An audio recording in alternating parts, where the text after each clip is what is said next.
Parents, does it ever seem that when you speak to your child that they hear the parents and teachers from Charlie Brown? You're trying to share something important with them or correct a behavior or an action, and you're pitching and they're not catching, that you're giving them something of value and what they're hearing is something like wah, wah, wah, wah. If that's the case, if you're having trouble having your children receive what you're trying to say, I've got some strategies and tools that you can use to really enhance your communication with your child. Hi, this is Dave Hughes of Ernie Reyes Martial Arts in Gallatin. Welcome to my Life Coach Your Child series. In this series, we're going to take a look at first the correct praise method or PCP method of teaching. This is used by a lot of your top martial arts instructors, and also a lot of your better school teachers will use this as well. When you're using the PCP or correct praise method, what you want to be is a good finder. You want to be looking for the things that your child is doing right. Now, realize if we're talking about correction, so there's going to be something wrong, but usually part of what they're doing is right. I'll give you an example on a physical technique. If I'm correcting a child, and this would apply to anything, including behaviors, if I have a child that is in a sparring stance, for example, and they're working on their stand-up fighting, when they're doing that, I am looking, say they have their knees bent and their back heel up, so they can move very quickly and very explosively, but they have their hands down. It's a little hard to keep them up at times, and their chin is up.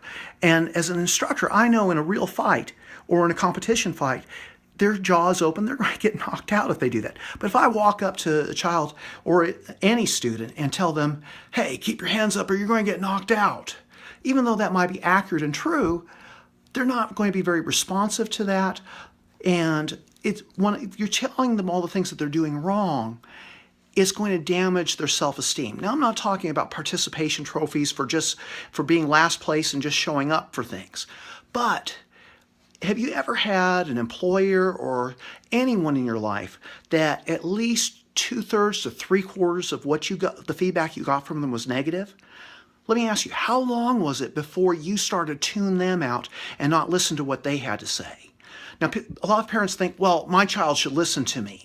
But realize kids are going to be the same way.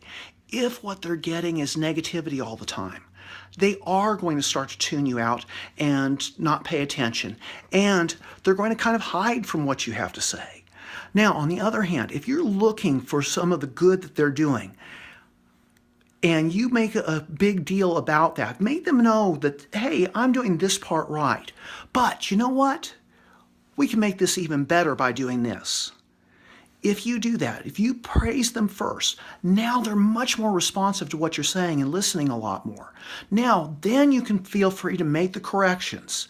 And after that, then praise them very strongly for what the improvement they made. Realize no one likes to make changes. The only people who like changes are cashiers and people with dirty diapers. Everybody would like to do it just the way they've been doing it. But if you want to make that correction, make it stick, this is an excellent way of doing it. A lot of parents will say, hey, this is too hard. You know, my kids should just listen to me. If you take that approach, good luck. You're probably going to be fighting the same fights over and over and putting out fires for years. Now, if you'd like to make progress, this will help a lot.